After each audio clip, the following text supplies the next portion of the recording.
ده اعتراف بسيط مني كده ان انا فعلا محتاج اتغير، او محتاج اغير حاجات فيا تاني. انا اتغيرت زمان وغيرت حاجات فيا، ولكن محتاج اغير حاجات كتير جدا فيا تاني. حقيقة ان انا فعلا محتاج اتغير، وبقنع نفسي ان انا مش محتاج اتغير او مش محتاج اغير بعض الحاجات اللي فيا دي حاجات انا بقعد اخلق اعذار ان انا لا انت مش محتاج تغير الاجزاء دي منك، لا هي تمام جدا. كذلك نقيس على كده في الفلوجز.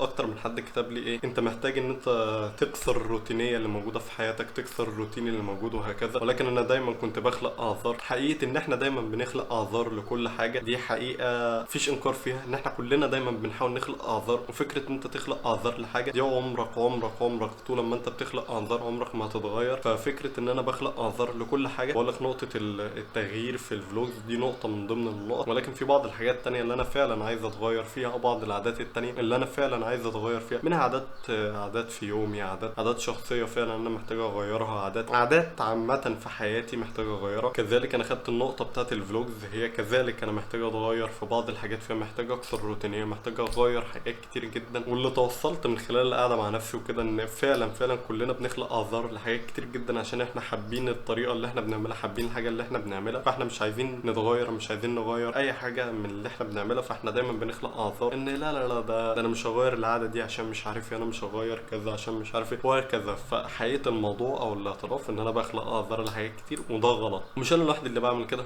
كلنا تقريبا بنعمل كده. فاحنا غلط في نقطه ان احنا بنخلق اعذار لكل حاجه. I can feel the power, I can feel the power. Feel the power. Yeah, money that is time and hour. Time and hours. Yeah, well, I better activate the power. I'ma activate it, gotta make it, gotta chase it. I don't care what they be saying, I'ma do it now. And I've been really strafing, I ain't giving up and I ain't giving in. Do it now for the dividends. I'll be on the path, I just gotta get it. Cause I got my mind on some bigger things. So man, I ain't gonna get. الحمد لله خلصت ايدة الفلوج قبل ما الكهرباء تقطع، والفلوج كمان بيعمل ريندر دلوقتي. فاضل له 26 دقيقة ويخلص ريندر، والكهرباء فاضل لها 30 دقيقة وتقطع. فان شاء الله يخلص ريندر قبل ما الكهرباء تقطع، لان انا مش عايز اعيد الساعة دي تاني. يعني هو بيقعد يعمل ريندر ساعة وكده بسبب يعني بطء الجهاز وكده على حسب الفيديو عموما يعني. فان شاء الله يخلص قبل ما الكهرباء تقطع. مبسوط جدا ان انا لحقت اخلص قبل ما الكهرباء تقطع، بسبب ان انا ما كنتش متوقع ان انا ممكن اخلص ايدة الفلوج ده قبل ما الكهرباء تقطع، بسبب ان انا بدأ شغل متأخر وكده. لكن قعدت اركز ساعة وشوية لحد ما خلصت ايدة الفلوج. وملحوظ انا قلت على الفلوج ده امبارح ان هو هيبقى ممل جدا. انا مش عارف، الفلوج مش ممل خالص على عكس ما انا توقعت. انا مش فاهم ليه كل فلوج اقول عليه ان هو هيبقى فلوج ممل، او هو فعلا فلوج ممل يطلع فلوج مش ممل خالص. بس انا مبسوط بالنتيجه اللي طلعت يعني. هتلاقوا اللينك بتاعه في الديسكربشن، وهتلاقوا برده اللينك بتاعه فوق في الاي اللي هنا دي. فيعني لازم تروحوا تشوفوا الفيديو ده بسبب انه ما طلعش ممل نهائيا، والفيديو هيعجبكم ان شاء الله.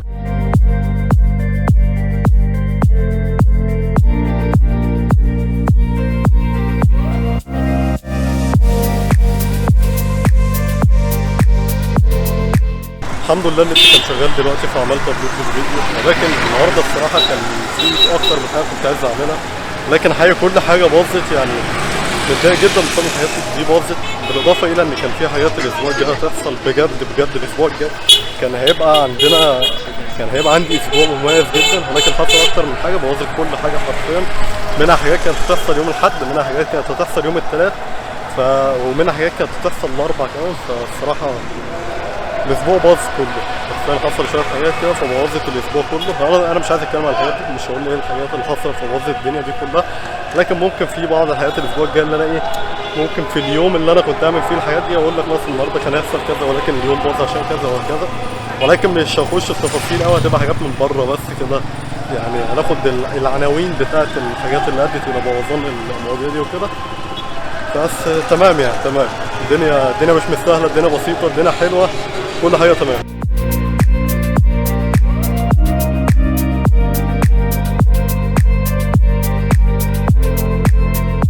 بعيدا جدا على السلبيه الموجوده والمشاكل الموجوده والعقبات اللي موجوده. فكك من كل الكلام ده، ما تخليش الكلام ده ياثر عليك، بسبب ان المشاكل والعقبات والحاجات دي كلها هي جزء من الرحله، جزء من الطريق. وخصوصا لما انت تكون شايف المستقبل بتاعك ان هو احلى من الحاضر بكتير جدا، كنت شايف فعلا الحياه اللي انت بتطمح ليها او الحاجه اللي انت بتبنيها فعلا واللي انت شايفها قدامك واللي انت عارف انت في المستقبل هتوصل لها. خد كل العقبات والمشاكل والخطط اللي بتتلغي دي على اساس ان هي جزء من الرحله بتاعتك، على اساس ان هي الحاجات اللي بتبنيك. يعني في حرفيا كميه حاجات بتحصل انا مش فاهم ليه بتحصل، ولكن بعتبرها جزء من الرحله. مش هقول لك ان هي ما بتاثرش، هي بتاثر، ولكن انا بخليها تاثر لفتره قليله. يعني انا مثلا بعد شويه هتلاقي ان انا نسيت كل الكلام ده، هتلاقي ان كل الكلام ده خلاص ولا كانه حصل. تاني يوم هصحى ايه ده، هو كان في مشاكل امبارح؟ لا ولا اي حاجه. سبب ان انا مش هينفع ان انا افضل عايش في المشاكل، لا لازم نحلها. مش هتتحل يبقى تركنها او تحاول تشوف لها حل. يعني انت مش هتفضل عايش في المشاكل، لازم ان انت كل الحاجات دي ما تحطهاش في دماغك. لازم تبقى شايف الايجابيات زي ما انت شايف السلبيات. فانت كل الكلام ده ما ينفعش توقف حياتك على مشكله مثلا حصل لك مشكله، مثلا خطه مثلا كنت انت عايز تعملها او في حاجه كنت عايز تعملها، ولكن بعد تخطيط وبعد فجاه فشلت. فانت ما ينفعش تعلق مثلا يومك بالكامل على الحاجه دي وتسيب يومك بالكامل او تخلي يومك بالكامل مقفول بسبب الحاجه دي. لا اعتبر ان الموضوع عادي جدا، اعتبر ان ده جزء من الرحله، جزء من الحياه، لازم ده كان يحصل. وفي الاخر عيش يومك عادي جدا، ولا تخلي اي حاجه تاثر عليك. زي مثلا دلوقتي انا مش هوقف يومي، مش هوقف الحاجات اللي مكتوبه عندي في التو ليست على الحاجات اللي فشلت دي، لا كمل يومي عادي جدا. عندي حاجات في التو ليست محتاجه تخلص، عندي حاجات من امبارح محتاجه تخلص، فلازم كل ده يخلص. مش هوقف حياتي على الحاجات دي.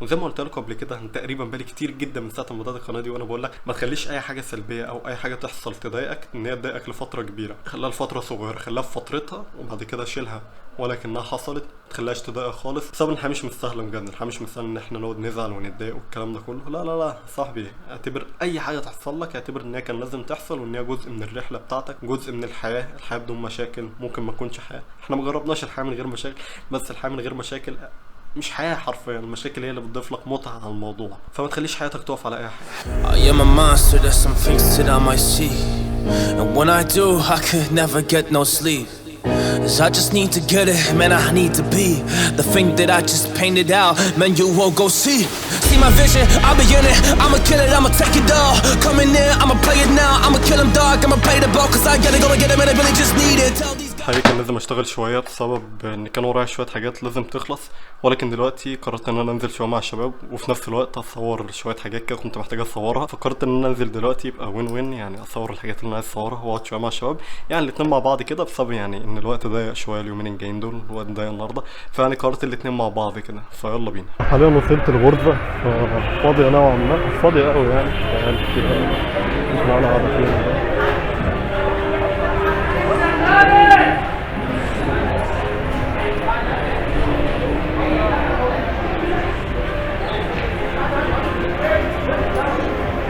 يا الشباب صياع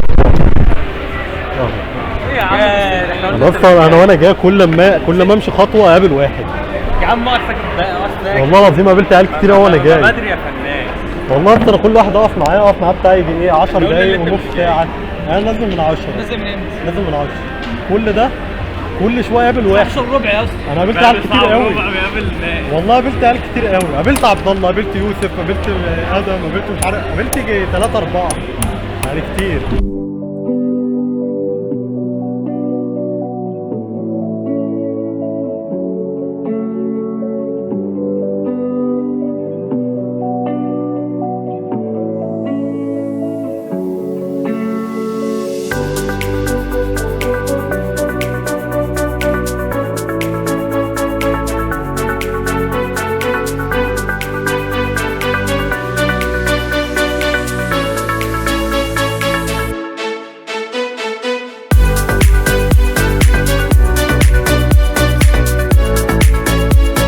للاسف ما عرفتش اصور براحتي بسبب ان بطاريه الكاميرا ما كانتش مشحونه كويس، فكان عندي ازمه طاقه، وان انا يكون عندي ازمه طاقه مش عيب خالص، يعني مش عيب ان انا يكون عندي ازمه طاقه طبعا، فما عرفتش اصور براحتي، ولكن صورت كل حاجه انا كنت عايزها، فده شيء كويس جدا بالنسبه لي. في حاجه كمان كويسه النهارده في اليوم، ان انا عملت كل الدو ليست بتاعتي خلصت ما عدا حاجه واحده بس ممكن اخلص الحاجه دي، لو في طاقه اخلصها هتلاقوني كتبت هنا سواء انا خلصتها وما خلصتهاش، فهي حاجه واحده بس اللي فاضله ممكن اكتب هنا في حال ان انا خلصتها. في حاجه برده كويسه عدد ساعات الشغل هتلاقيها مكتوبه هنا، مش عارف اشتغلت قد ايه الصراحه، ولكن تقريبا تقريبا اشتغلت، مش متذكر قوي الصراحه، ولكن اشتغلت عدد ساعات كويس النهارده بسبب ان انا انجزت حاجات كتير، او حتى ما اشتغلتش عدد ساعات كتير، اهم حاجه ان انا انجزت كل حاجه النهارده عندي، عدا حاجه واحده والاحتمال هنجزها ان شاء الله. بس كده ده كان اليوم بتاعنا، كان يوم لذيذ، يوم لطيف بعيدا عن العقبات الموجوده فيه والحاجات الرخمه اللي كانت موجوده فيه، بس كان يوم لذيذ جدا، يوم حلو جدا. دي كان كل حاجه النهارده، سلام.